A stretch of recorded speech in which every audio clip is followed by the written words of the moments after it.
Hola, ¿qué tal? Muy buenas noches, bienvenidos a Noticias 22. Gracias por estar con nosotros, qué alegría estar con Rafael García Villegas. También hola, saludamos a Laura Regis en la interpretación de lengua de señas mexicana. Y qué buen programa les tenemos, francamente, quédense con nosotros. Programón, mi querida Laura, amigos del auditorio, como siempre, un placer saludarlos. Y tenemos muchísima información, vamos a enlazarnos a minería, pero vamos a regresar al Centro Cultural Los Pinos, que ha habido mucha actividad en este complejo artístico y ahora con una reflexión muy interesante. Sí, en particular con el tema de las lenguas originarias.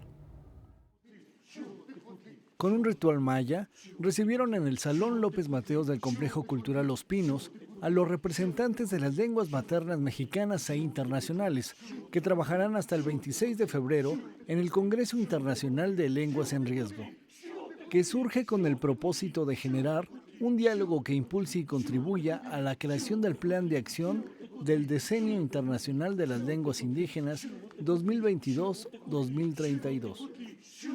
Aquí circularán las ideas en un diálogo global y local, en el que reflexionaremos sobre cómo era la lengua que heredamos, qué hemos hecho por ella y cómo queremos dejárselas a las nuevas generaciones. Así como visualizar acciones coordinadas en todo el mundo, encaminadas a preservarlas, revitalizarlas y promoverlas para que no se apaguen. Que es una problemática grave, porque la lengua no tiene que hablarse como un elemento lingüístico nada más. Ese ha sido el problema, porque no es un elemento lingüístico. Es el medio por el que nosotros podemos hablar con nuestros apus, es el medio por el que nosotros podemos hablar con nuestros ríos, con nuestras selvas, con nuestras montañas. Es decir, estamos hablando, cuando hablamos de lenguas en riesgo, de lenguas indígenas, estamos hablando de justicia social, estamos hablando de justicia ecológica. No es así nada más. No podemos olvidar también que las lenguas son el medio en el que se transmite la cultura. La muerte de una lengua conduce a la pérdida definitiva de tradiciones y expresiones. Es por eso que tenemos que trabajar la lengua como un vehículo del patrimonio cultural y material. Y sabemos que esa preservación de las tradiciones y expresiones orales necesita mantenerse de manera diaria en la vida social. En este encuentro participan creadores, escritores, traductores, promotores y destacados especialistas internacionales. Las conclusiones que se obtengan de ella serán una luz para transitar en este camino arduo para la revitalización de las lenguas indígenas. Es necesario que nos volvamos un solo corazón, que juntemos todas nuestras diferentes voces para que ahuyentemos a la lechuza que canta en el tejado de las lenguas indígenas. Noticias 22, Óscar Cortés. Bueno, pues quien promovió mucho el uso de las lenguas indígenas, el respeto, la valorización fue don Miguel León Portilla. Y a unos meses de su partida, su legado, su huella como humanista, como historiador, se celebra del otro lado del océano, allá en Madrid. Historiador, filósofo, poeta, antropólogo. Distintas voces de ambos lados del Atlántico se unieron en la Casa de América en Madrid para rendir homenaje al gran nahuatlato Miguel León Portilla, quien también se pudo escuchar a través de un video preparado por la UNAM. Si yo viviera otra vez, querría ser universitario, otra y otra y otra, porque es lo más bello que hay. Quien no podía faltar en este homenaje era su amigo y colaborador durante más de 40 años, Patrick Johansson, quien destacó como una de sus principales cualidades su dominio del náhuatl. Muchos textos, digamos, que entrañan una poesía implícita, ¿no? Yo creo que ese ciertamente fue uno de los puntos muy importantes que destacó Miguel, ¿no? En este caso, que el pensamiento indígena para ir al corazón, porque en náhuatl decían Teyoloipan Yahuin Tlachtoli, al corazón de la gente va la palabra, y realmente lo esencial de la transmisión del conocimiento indígena iba al corazón. De hecho, la palabra mati, para saber, en náhuatl mati quiere decir saber y sentir, ¿no? Un indígena consideraba y sigue considerando que sabe cuando siente, ¿no? Y eso, Miguel, yo creo que fue uno de los puntos muy importantes que fue revelado por la obra de Miguel León Portilla. además de recordar algunas de sus grandes aportaciones a la cultura mexicana y el cómo implementó a nivel mundial el concepto de encuentro de dos mundos, los investigadores españoles coincidieron en destacar su calidad humana. Miguel trascendía con creces al doctor León Portilla. Él era, como nos ha dicho, un universitario siempre lleno de energía, con unos ojos que te transmitían toda la vida y toda la luz del universo. Cuando nació, yo creo que los dioses le dieron 3 dones. Uno fue la inteligencia, otro fue la bondad y otro la alegría. Y con el tiempo yo descubrí que tenía un cuarto más, que era una energía inagotable. Un orador magnífico. Uno a veces simplemente va a escuchar para ver qué dicen. No, hay que ir para ver cómo lo dicen. Para ver cómo se puede ser tan ameno, tan dicharachero, tan pícaro en ocasiones, sin faltar a la realidad y a la profundidad del conocimiento. Isabel ha dicho, si uno escuchaba a Miguel, quedaba ya arrojado. Tienes que escucharle una y otra vez. El próximo jueves 27 de febrero, Patrick Johansson presentará el libro Postmortem de Miguel León Portilla, titulado El Teatro Náhuatl Prehispánico, Colonial y Contemporáneo, en el Palacio de Minería. Para Canal 22, desde Madrid, España, Francina Islas, corresponsal. Bueno, pues ahí está este recordatorio de la importancia del legado de un hombre importantísimo para defender, para conocer las culturas antiguas de México y también a los descendientes de ellas.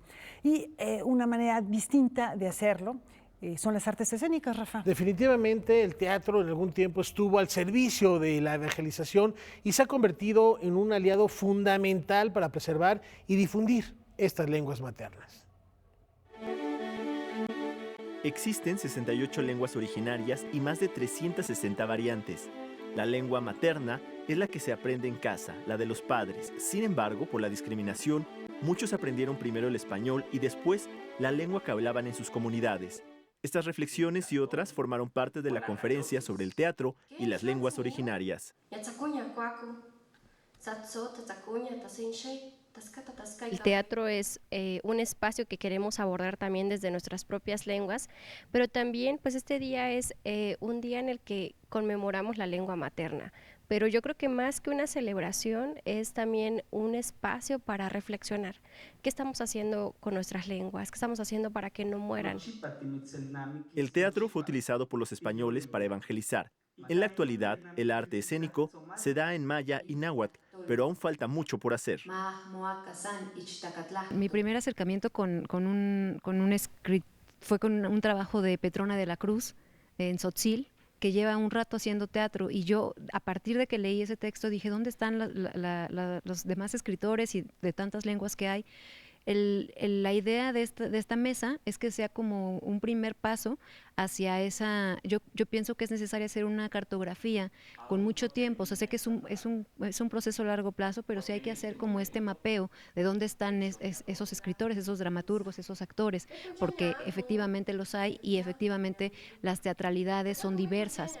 Yo pienso que el teatro es ese espacio para la ampliación de los lenguajes y las identidades. Y hablo justo de identidades porque somos muchas, aunque nos hayan enseñado a integrarnos a una identidad, digamos, nacional, ¿no? Pero... Noticias 22, Alberto Aranda. Bueno, pues ya tenemos ahí varias iniciativas, todo lo que les hemos estado platicando en los últimos días para el conocimiento, la preservación de las lenguas originarias de México. Y seguimos platicando de patrimonio, no necesariamente lingüístico. Hoy el gobierno mexicano ratificó su compromiso contra el tráfico ilícito de bienes culturales. Esta mañana, en la sede de la Secretaría de Relaciones Exteriores, el gobierno de México restituyó una pieza arqueológica a la República Federal de Nigeria que fue asegurada por autoridades aduaneras en el Aeropuerto Internacional de la Ciudad de México. Se trata de una escultura ife de bronce y terracota de unos 30 centímetros de altura y de probable origen yoruba.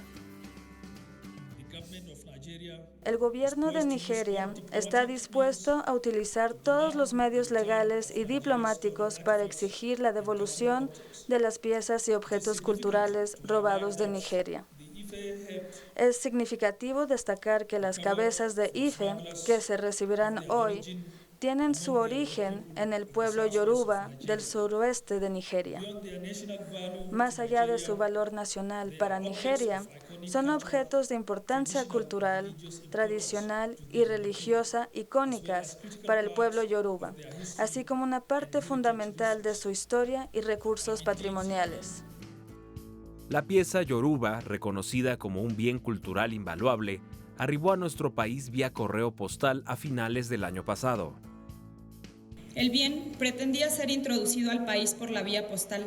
Sin embargo, la autoridad aduanera, en coordinación con el Instituto Nacional de Antropología e Historia, así como la Secretaría de Relaciones Exteriores, nos permitimos realizar la investigación y fueron ellos quienes ayudaron en todo el procedimiento de investigación de la pieza, lo cual nos trae ahora a la entrega del bien para devolución y repatriación a su país. Para México, la recuperación de bienes culturales sustraídos ilícitamente es una prioridad. Nos oponemos a la comercialización ilegal de piezas arqueológicas, una de las causas principales del empobrecimiento del patrimonio cultural de los países de origen.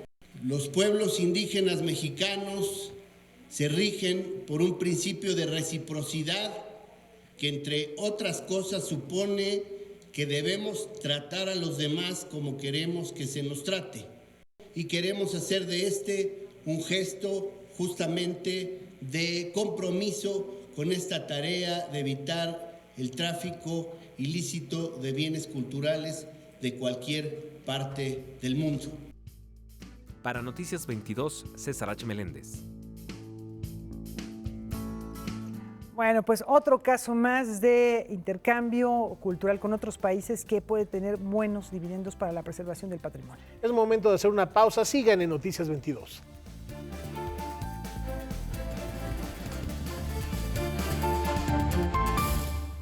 ¿Listos para conocer cómo se está desarrollando la Feria del Libro del Palacio de Minería? Hay muchas cosas, muchas actividades. Y esta noche, para platicarnos al respecto, ya se encuentra Güemansi Rodríguez. Vamos contigo, mi querido Güeman, ¿cómo estás?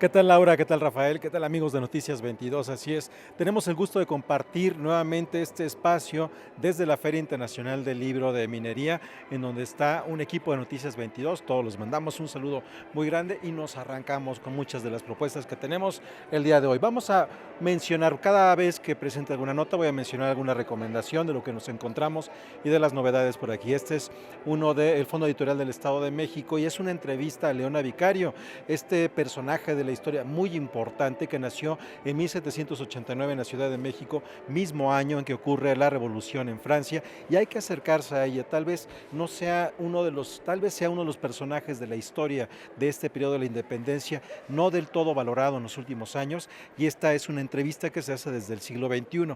¿Cómo se le hace una entrevista a ella que murió? Bueno, a partir de los diferentes escritos que ella hizo, la autora selecciona algunas respuestas de lo que podrían ser algunas preguntas, y así es como nace esta entrevista en el siglo XXI.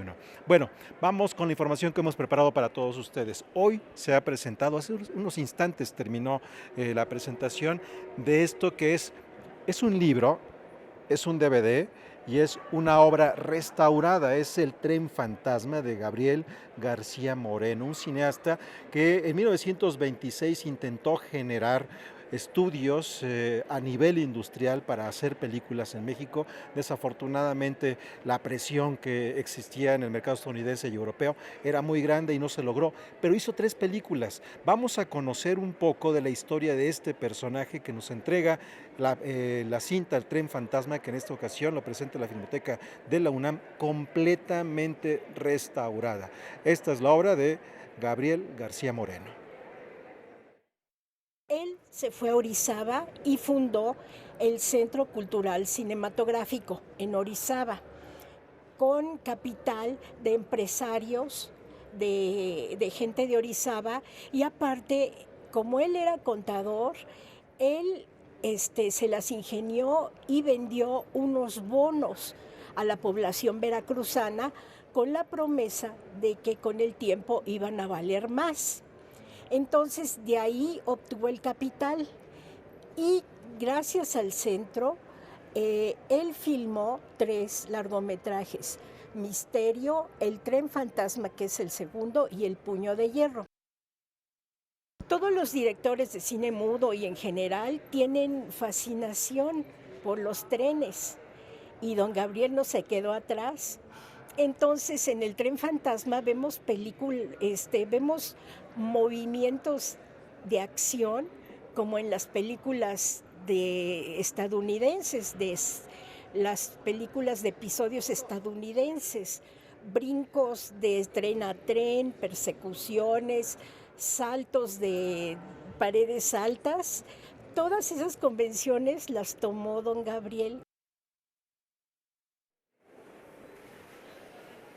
Bueno, la verdad es una película que es muy interesante porque hay diferentes referentes. Ya escuchábamos, por supuesto, a las películas seriadas, que eran como pequeños cortometrajes que se iban presentando poco a poco en diferentes cines hasta lograr toda una idea de la película. Y entre ellas está Fantomas y Asalto al Tren del Dinero, que es una película que fue financiada por la productora Gaumont, que es muy importante en Francia, que prevalece hasta nuestros días. Bueno, pues le impresionó a Gabriel García Moreno esa película, como otra de Spider de Fritz Lang, y retoma ciertas secuencias o ciertos encuadres que se ven perfectamente bien en esto que es El tren fantasma. Ojalá puedan verlo, y el estudio está verdaderamente fascinante porque poco se sabía del director hasta esta publicación. Bueno, otra recomendación muy rápida, una mirada crítica al fotoperiodismo de Pedro Valtierra. Esta es una edición de la Universidad Autónoma del Estado de Nuevo León. Saben muy bien quién es Pedro Valtierra, lo hemos visto muchas veces aquí en la pantalla de Canal 22 y en las páginas de periódicos tan importantes como El Sol de México, después el 1+1 y La Jornada, entre los años de 1977 hasta 1997-1996, cuando publicó cerca de 3,000 fotografías que son fundamentales para entender la historia contemporánea de nuestro país. Gran fotógrafo Pedro Valtierra, fundador de Cuarto Oscuro, y aquí hay una mirada crítica a su trabajo. Vamos a nuestra siguiente nota. Estuvo aquí Enrique Semo y presentó estos libros que tienen que ver con la conquista. ¿Qué es lo que quiere decirnos Enrique Semo? Vamos a tirar abajo todos los mitos que tengan que ver con la conquista, tanto de los pueblos originarios como de la corona española. Mi perspectiva es contra los mitos de la España conservadora, que trata de hacer de la conquista una obra civilizatoria, y los mitos de los mexicanos extremadamente nacionalistas que quieren presentar a los pueblos originarios como hermanas de la caridad. El pueblo mexicano tiene que aprender a ver su pasado en toda su complejidad, sin adornarlo y sin mitos, porque el mito, ya sea uno u otro, es siempre un elemento de ignorancia y limitación. La maldad y la bondad siempre van juntos en todos los momentos históricos. Hoy se puede hablar de neocolonialismo, porque los países colonialistas ya abandonaron el dominio político de los países coloniales, pero siguen teniendo el dominio económico en sus manos. Hoy México es tan dependiente de los Estados Unidos como lo era en el pasado de España. Yo recomiendo, 1, el ángulo crítico. No te creas nada que no sea probado adecuadamente. 2, el ángulo te toma en cuenta el pueblo, al que nunca aparece como héroes, porque hay gente que reduce la historia de la conquista en Cortés, Moctezuma, la Malinche Eso es una tontería. Por encima de ellos estaban pueblos millonarios, de millones de poblaciones. Yo creo que los que realmente hacen la historia son los pueblos y los dirigentes influyen.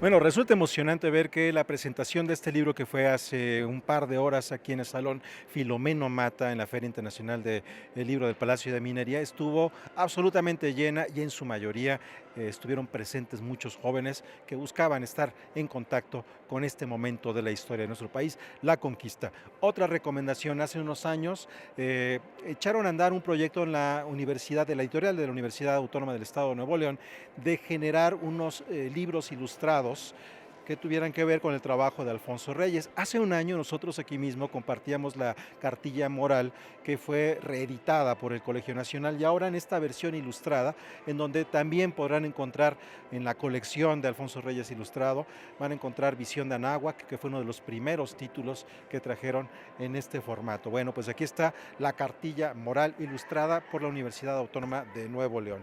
Ahora vamos con un libro que se va a presentar el próximo jueves, así que lo que estamos haciendo es una recomendación para que vengan aquí a Minería el jueves y estén presentes cuando esté la autora, que es Aura García Junco, a propósito de esto que es Anticera, un aparato dentado. ¿De qué es lo que está hablando ella? Bueno, tal vez la idea de los robots puede parecernos novedosa. Lo que es cierto es que había aparatos mecánicos que están encontrados desde tiempos de los griegos y que poco a poco así se han ido descubriendo algunos otros. Por ejemplo, uno que le ponían una moneda y daba agua bendita hace algunos siglos. Pero había un aparato en especial que a la fecha no se sabe para qué existía y eso es la anticitera. Bueno, lo que hace ella es contar una serie de cuentos que juntos son una novela. Esto es la propuesta de una autora que estudió letras clásicas, así que hay un bagaje muy interesante. Veamos. Lo que a mí me interesaba mucho, por ejemplo, del aparato de anticitera, en términos históricos, es que nadie sabe bien para qué sirve, entonces todo, bueno, ahora ya se sabe más, pero aún así hay hipótesis divergentes. Entonces la reconstrucción de cómo funcionaba da pie a muchos mitos y a mitos tanto así meramente fantásticos como científicos. Y me parece que la relación que tenemos con la antigüedad es eso, es una especie de reconstrucción que en gran medida es ficticia, otra parte es mucho más científica, pero al final nunca tenemos certeza de nada y eso afecta la manera en la que la leemos. Entonces a mí me interesaba la idea de que se puede crear todo un universo fantástico que afecte a los personajes a partir de un enigma con respecto a cómo se relacionan con un artefacto, ¿no? Sí tiene mucho de literatura fantástica y es curioso porque yo no quería escribir una novela de literatura fantástica. Yo quería escribir una novela en la que hubiera cierta ambigüedad a la hora de interpretar lo que hacía el aparato, que existiera la posibilidad de que tuviera potenciales mágicos, pero al mismo tiempo que existiera la posibilidad de que no, que fuera solamente una interpretación de los protagonistas.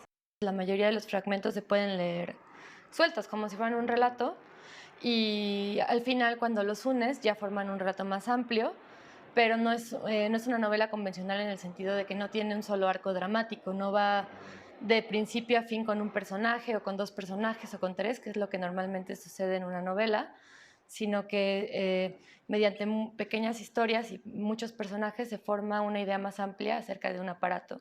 De alguna forma sí es como un reloj en el sentido de que cada pieza tiene su autonomía, pero juntas forman el conjunto de la novela. Fue una novela escrita más con intuición que con planeación y los personajes y las máquinas me pedían que me saliera de la rigidez con la que yo había planteado originalmente el proyecto, ¿no?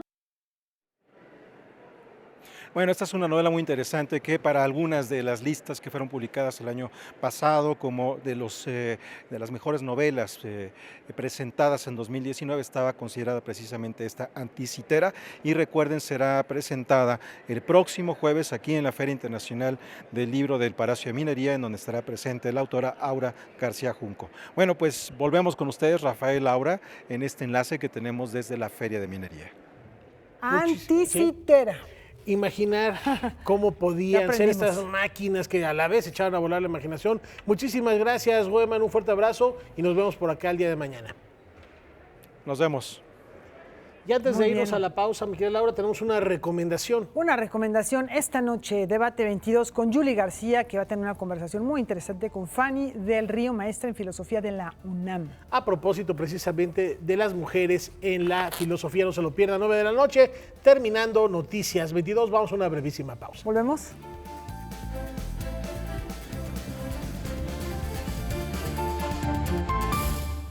Desde el norte del continente americano llegan a México las diversas miradas del cine quebequense contemporáneo.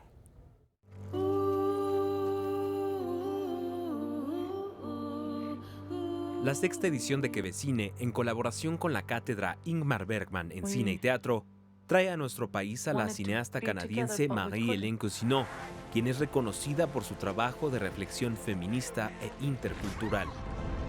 The Lord is my shepherd, I shall not want. Help us make it through this suffering as you did. Bueno, en mi caso, desde que hago películas, mis personajes principales siempre son mujeres. Es así, soy una feminista y me intereso en las mujeres, en la cultura de las mujeres, en la imagen de las mujeres, y me gusta que mis personajes no sean personajes típicos como se les ve a menudo en el cine. No son mujeres ricas ni forzosamente bellas de manera estereotipada. Trato de presentar la intimidad de las mujeres ordinarias, una intimidad en la cual las mujeres pueden reconocerse. En 1991, la directora oriunda de Quebec se trasladó a la comunidad de Igloolik, donde ayudó a crear Arnate Video Productions, un colectivo de mujeres que produce películas y materiales audiovisuales en los que se expresan las necesidades culturales del pueblo inuit.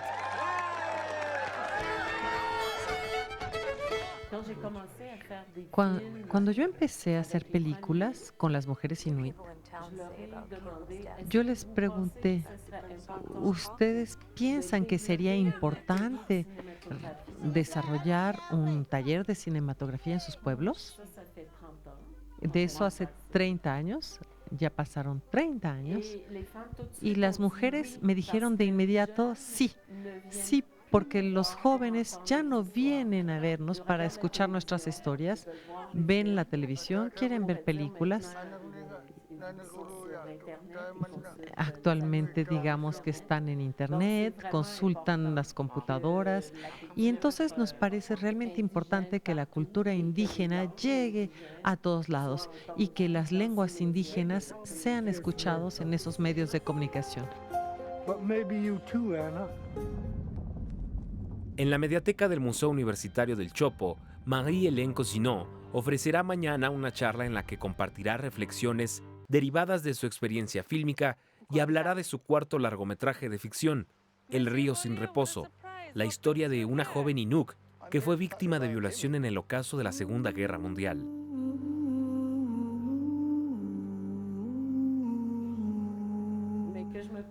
Pero que sí me planteo a menudo. ¿Voy a hacer otra película? ¿Es importante hacer otra película? Pero especialmente cuando vengo a México me doy cuenta hasta qué punto el arte es algo apreciado, el arte une a la gente, las historias hacen que la gente tenga, por ejemplo, compasión, que haya compasión de unos por otros, que haya comprensión, que tengan compasión con respecto a la vivencia de otras personas. Entonces el cine abre la mente, abre el corazón, hace ver el universo desde otro punto de vista y creo que nos hace mejores seres humanos. Para Noticias 22, César H. Meléndez. Y ahora platiquemos de lo que va a suceder en el lunario del Auditorio Nacional, donde el talento joven que se cultiva en la Universidad de las Américas de Puebla estará presente. La Universidad de las Américas Puebla anuncia la temporada cultural UTLAP 2020, un programa que durante 5 meses ofrecerá espectáculos de comedia musical, ópera, jazz, danza contemporánea y teatro, a presentarse en el Lunario del Auditorio Nacional. La UTLAP siempre se ha caracterizado en salirse de nuestro campus para dar la cultura. No solamente hacemos los espectáculos en nuestro campus, vamos a otros foros. Se creó una capilla del arte, que es un espacio cultural que nos permite acercarnos a la comunidad poblana. Y entonces, con ese sentido, con esa visión, queremos venir a la Ciudad de México. Y queremos enfrentar también a nuestros estudiantes a un público crítico, un público que está acostumbrado a ver una programación cultural profesional y que nos puedan ver a nosotros también en ese nivel. Los espectáculos emanan de estudiantes de las licenciaturas de danza, teatro y música, así como de grupos artísticos integrados por entusiastas de distintas carreras de la Universidad Poblana. Equipos culturales UTLAP se dividen en 2 rubros, los que son académicos, que emanan directamente del proyecto académico de las licenciaturas. La compañía de danza, todos son estudiantes de danza; la compañía de teatro, todos son estudiantes de la licenciatura en teatro, pero existe también el otro, que son los proyectos interdisciplinarios, donde pueden sumarse estudiantes que no estudien una licenciatura en artes, que tengan ese talento. Y en esos tenemos el proyecto de teatro musical, la propia orquesta de la universidad, el propio coro de la universidad. Pueden ser estudiantes de otras disciplinas, pero que tienen que tener este realce. La temporada arranca el miércoles 26 de febrero con la comedia musical All Shook Up. Y posteriormente, el miércoles 25 de marzo, la ópera UTLAP presentará Mozartísimo, Noche de Ópera. Para más información, consulte utlap.mx. Noticias 22, Omar Vera. A partir de hoy, grandes exponentes de la lente se reúnen en la ciudad de Querétaro. Vamos a conocerlos.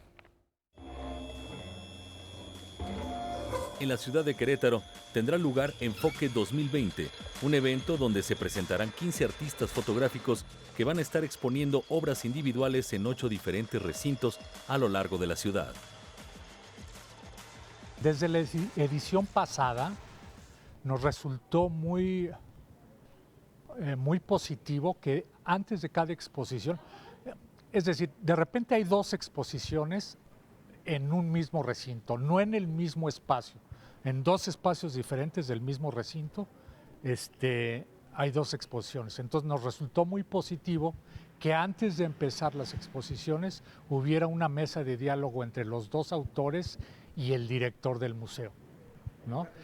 Entonces, es a público abierto y entonces el público pregunta, el artista plantea sus pensamientos, sus reflexiones sobre lo que está exponiendo y se vuelve una interacción, sobre todo para el público que comienza a asistir a este tipo de exposiciones, donde pueda poder navegar tranquilamente dentro de un cuarto de exposición. Lourdes Almeida nos contó sobre su más reciente obra y su participación en el evento. Soy Lourdes Almeida, fotógrafa, y en esta ocasión participo en este foro con una exposición en el Museo de Arte de Querétaro.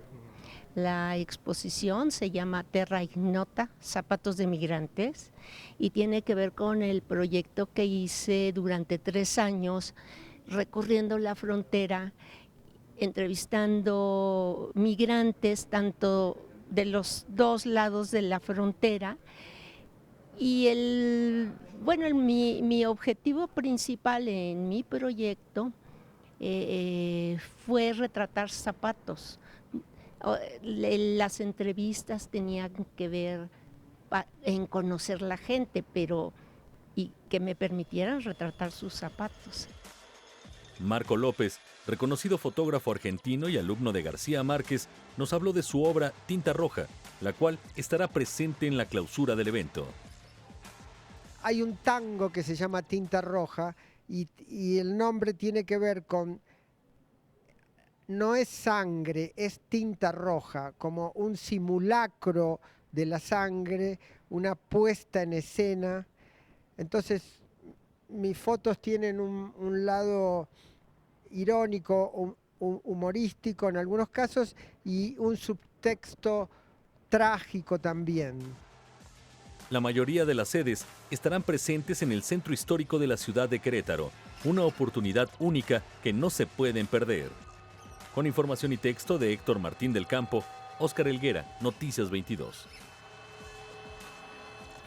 Y ya encarrerados, pasamos por Puebla, Querétaro. ¿Qué tal si recorremos otras latitudes de la República Mexicana?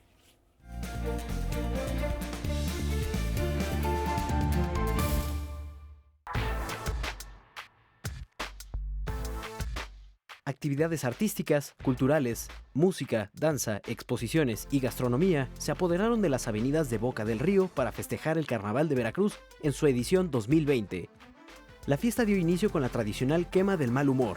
En la Macroplaza también contó con la coronación de los reyes LGBTTI como parte de la iniciativa Por un Veracruz sin discriminación. Carros alegóricos, comparsas, exhibición de bastoneras, batucadas y grupos de baile formaron parte de los 5 desfiles masivos que contagiaron de alegría y diversión a las miles de personas que se dieron cita en las principales calles de Veracruz. Además, cada desfile estuvo acompañado de un concierto a cargo de diferentes artistas de primer nivel. La fiesta ha contado con extremas medidas sanitarias en el manejo de alimentos y bebidas, esto debido a la alerta mundial por coronavirus. Pese a que no hay casos en ninguna parte de la República Mexicana, se busca no correr ningún tipo de riesgo, al igual que en el Carnaval de Venecia. La secretaria de Cultura Alejandra Frausto Guerrero encabezó la ceremonia por el Día de la Bandera en Iguala. Recordó que para esta administración es fundamental la historia de México, dado que fortalece la identidad nacional y los vínculos comunitarios, además de otorgar reconocimientos de las diversas culturas que conforman la nación. La secretaria de Cultura informó que, con motivo del bicentenario de la consumación de la Guerra de Independencia, se desarrolla un programa cultural que invita a reflexionar sobre este acontecimiento histórico. En el Museo de Arte de Ciudad Juárez, Chihuahua, el artista multidisciplinario y autor de Ciencia del Destino, Dardín Coria, presenta una intervención que busca enriquecer la percepción del tiempo y agudizar la memoria. Por otro lado, la exposición Prima Facie, Imagen solo como referencia, de Luis Roacho Aguilera, esboza las primeras evidencias de un hecho delictivo y reinterpreta las imágenes que aparecen en notas periodísticas, todo con el fin de crear un segundo retrato nacido de la relación texto-imagen. Ambas exposiciones estarán disponibles hasta el 1 de marzo y podrán visitarse en un horario de martes a sábado, de 10 a 18 horas, y los domingos en un horario de 12 a 17 horas.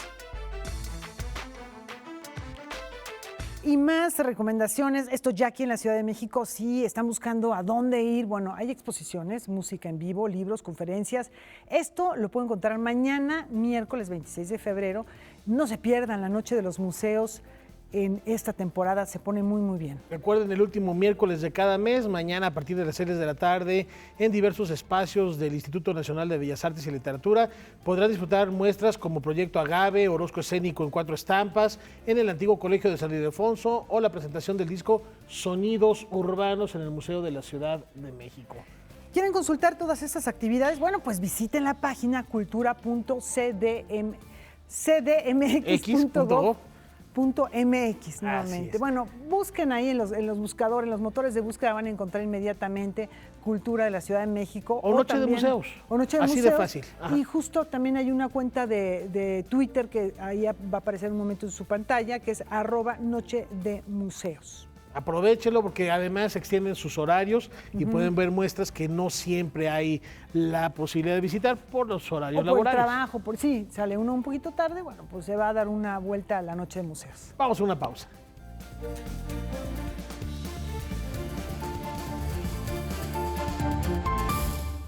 Esta noche es un honor recibir a una de las máximas autoridades científicas de nuestro país. El doctor José Sarucán es nuestro invitado de Enfoques.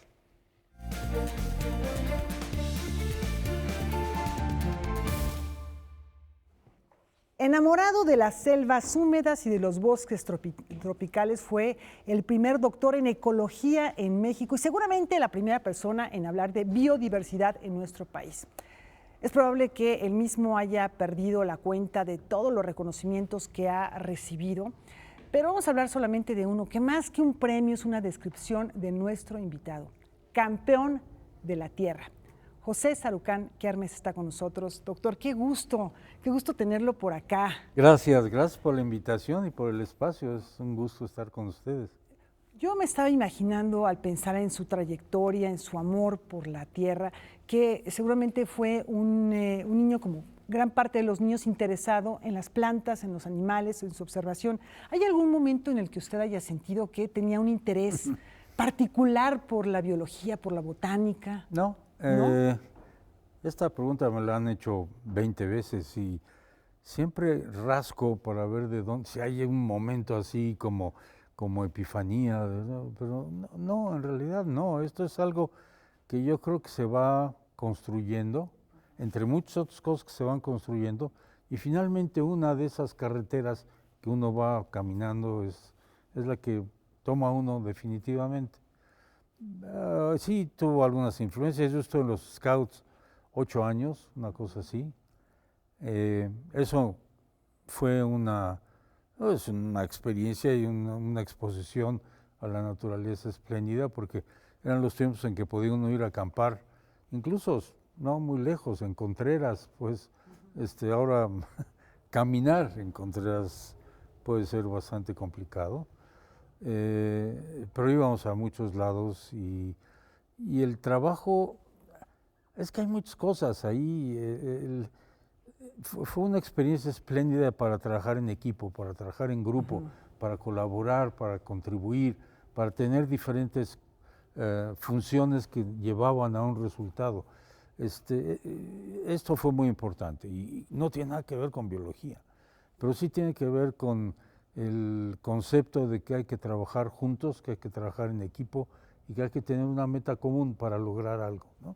Ya sea el construir una tienda de campaña arriba de los árboles, cosa que hacíamos con cierta regularidad cuando podíamos, o para lograr y llegar a una meta todos y ganarle a las otras patrullas o cosas de este tipo. Perdón que traiga esto, pero lo que quiero decir es que sí hubo una parte de exposición a la naturaleza. Yo siempre he estado muy afín a ella, muy cerca. También tuve un profesor de biología, siempre lo he dicho, en la secundaria, que fue muy inspirador, y fue inspirador a través del arte, de los dibujos. Era un espléndido artista en tiempos en que no había manera de presentar, ya no digamos PowerPoint o cosas de este tipo, ni siquiera había transparencias ni cosas de este tipo. Todo se hacía en el pizarrón. Pizarrón con el gises de colores. Ajá. Y yo siempre digo que me daba grima ver cómo tenía que borrar el pizarrón para la siguiente cosa. Se perdiera todo eso. No, yo no soy de la forma de pensar de que uno tiene una cosa ya marcada en la mente. Muy pocas personas en el mundo tienen eso, el privilegio, o no sé si es o no privilegio.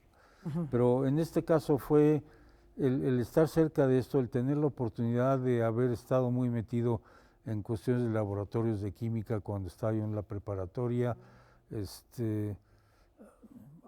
algo muy cercano a lo que yo llamaría las ciencias en general, las ciencias naturales. Y mi interés, y lo he dicho muchas veces, era estudiar cómo los fenómenos estos en la neurofisiología convertían estímulos físicos como electromagnéticos en colores, en figuras, en sonidos y en el cerebro, ¿no? A mí me ha parecido y me sigue pareciendo una cosa fenomenal para entender. Y la única forma de llegar a estudiar neurofisiología era o entrar a medicina, entrar a biología, y esto lo he repetido mucho. Medicina no me atraía, porque me parecía muy complicado para esta cosa. Y biología era el camino en que dije, a lo mejor por ahí puedo llegar. No había investigación neurofisiológica, o muy poca en ese tiempo, no en la UNAM, que es donde yo entré a estudiar, pero luego surgieron opciones muy atractivas de hacer investigación sobre la ecología de una planta maravillosa que debería tener, yo creo, una una estatua en cada país del mundo, un monumento, que fue el Barbasco, y el Barbasco fue el lugar de donde se originaron todas las hormonas sintéticas, entre ellas la píldora anticonceptiva. Y si hay algo que haya cambiado a la sociedad y liberado a las mujeres particularmente, ha sido justamente esa píldora anticonceptiva, que surgió de una planta mexicana, ¿no? Se llama Barbasco, y la idea ahí era estudiar la ecología de esto y ver qué distribución tenía y qué abundancia tenía, pagado por las industrias farmacéuticas a través de un impuesto, y ahí me empecé a meter a la ecología tropical, algo que no se me hubiera ocurrido nunca antes, o un año antes de haber estado ya trabajando en esta cosa. Hay cosas circunstanciales que de repente le abren a uno un camino y dice uno, sí, este es, ¿no? Pero no es algo que haya planeado, no es algo que yo haya ido construyendo. Sí, porque a lo mejor si se ve en perspectiva una historia de vida, uno dice, ay, pues todo se acomodó muy bien, parecía que todo estuviese perfectamente ordenado y planeado. Usted, yo decía al principio, doctor, nos trae conceptos en los años 60, que se forma, 70, que empieza todo su trabajo, que en México ha cambiado mucho la conceptualización de las relaciones entre los seres vivos, de nuestra relación con la naturaleza en las últimas décadas. Temas como la conservación de la biodiversidad, la restauración ecológica. ¿Cómo fueron recibidos estos conceptos que usted trajo en sus estudios también en Gran Bretaña, en México? No por sus colegas solamente, sino por los funcionarios, por los empresarios. Le voy a dar un ejemplo de cómo fue recibido esto. Cuando iba a hacer el doctorado, porque lo hice en Gran Bretaña, no había CONACYT en ese tiempo. Había una organización previa, que era el INIC. Yo puse mi solicitud para tener una beca para estudiar ecología. Y la respuesta que tuve es que, bueno, que sí tenía buenos atributos, buenas cualificaciones, pero la ecología no era una de las prioridades de México para mandar a formar. Estoy hablando de 1968. Entonces se puede usted dar cuenta que volver, la ecología apenas estaba empezando a sonar en esos tiempos. Afortunadamente, algunos antecedentes como Arturo Gómez Pompa, Faustino Miranda, Gonzalo Halfter, ya habían empezado a moverse en ese camino. Pero fue construir un poco en el vacío, porque no había realmente mucho. Afortunadamente, las cosas fueron en una dirección en la que se ha ayudado a construir un cuerpo académico en ecología en México realmente bueno. No muchos países tienen una comunidad de investigación en ecología e instituciones que hagan investigación de esta manera. Una serie de eventos muy afortunados, no voy a meter en ellos, pero ha tenido un crecimiento realmente muy fuerte a partir de los 70 más o menos, toda esta cuestión de la investigación ecológica y de la formación de gente en ecología. No había un doctorado en ecología en México. Claro. Y una de las cosas que sí se lograron allí en el Centro de Ecología, el instituto después, fue lograr un primer doctorado en ecología en México, que empezó a formar gente que fueron a otros lados, y entonces así se fue haciendo una red enorme de gente que iba, ahora sí que propagando el evangelio ecológico en muchas partes, ¿no? Bueno, ustedes estuvieron también bajo su formación, gente que se dedicó a la ecología de una manera importantísima, como profesor, como director de instituciones, como líder de muchos proyectos, está su legado. Sin embargo, también la parte de la difusión al gran público ha sido una actividad que usted ha llevado a cabo, y además con publicaciones como Las Musas de Darwin, por ejemplo, que no solamente es para especialistas, sino que puede ser para un público mucho más abierto. ¿Por qué es importante Yo siempre he pensado que quienes trabajamos en las áreas de la ciencia, yo diría de la investigación, pero bueno, déjeme concentrar en la ciencia, porque lo que voy a decir sirve para todos. deben ser bilingües. No español-inglés, sino el idioma que habla y el idioma de la gente, para que puedan entender qué es lo que está uno haciendo y puedan transmitir esos productos del conocimiento a la gente de manera inteligible, accesible, comprensible y además creíble, ¿no? Digo, hay merolicos en todos lados, pero la gente se puede dar cuenta cuando alguien sabe lo que está hablando y cuánto no. Pero esto es algo que no es común, desde luego en el entrenamiento de gente que va a ir a la ciencia, el poder tener esta capacidad bilingüe, como le llamo, del lenguaje científico para comunicarse con los colegas, pero también el lenguaje de la gente para decirles qué está pasando. Y esto tiene dos cosas muy importantes. Primero, la difusión del conocimiento que se está generando en México de manera entendible y comprensible y que haga sentido a la gente. Y segundo, el aprecio de la gente por ese tipo de actividad. Y el decir, sí, la investigación sirve porque de esto yo estoy aprendiendo toda una serie de cosas. Esa unión de sociedad y academia es algo que es enormemente importante, que no está claro en las universidades y en los sitios donde se estudia, que yo creo que deberíamos hacer mucho mejor. Doctor, y bueno, esto se ha reflejado mucho en su trabajo, desde luego en la CONABIO, la Comisión Nacional para el Conocimiento y Uso de la Biodiversidad en nuestro país, que proporciona información para quienes toman decisiones. Sin embargo, también está ahí muy presente para el público. Aquí hemos dado cuenta de proyectos que resultan muy atractivos para la gente y yo creo que es importante que nos acerquemos a nuestra biodiversidad, que tenemos una enorme cantidad de formas de vida a lo largo y ancho de nuestro territorio, que está conectado desde luego con todo el planeta. Doctor, qué gusto tenerlo por acá. Hay tantos temas que podríamos platicar con usted. Quiero pedirle si nos podemos despedir con 3 preguntitas de respuesta inmediata, tipo cuestionario Proust.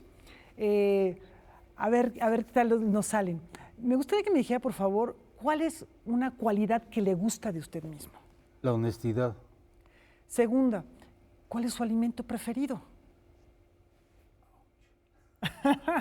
Soy omnívoro de manera realmente intensa. Me gustan tantas cosas en tantos grupos, vegetales, carnes, también algunas de ellas, mariscos. Yo no sé si hay uno preferido. No, ¿Lo mismo ocurre con las bebidas o ahí sí hay alguna especialmente? Bueno, todo depende del momento de la vida de uno.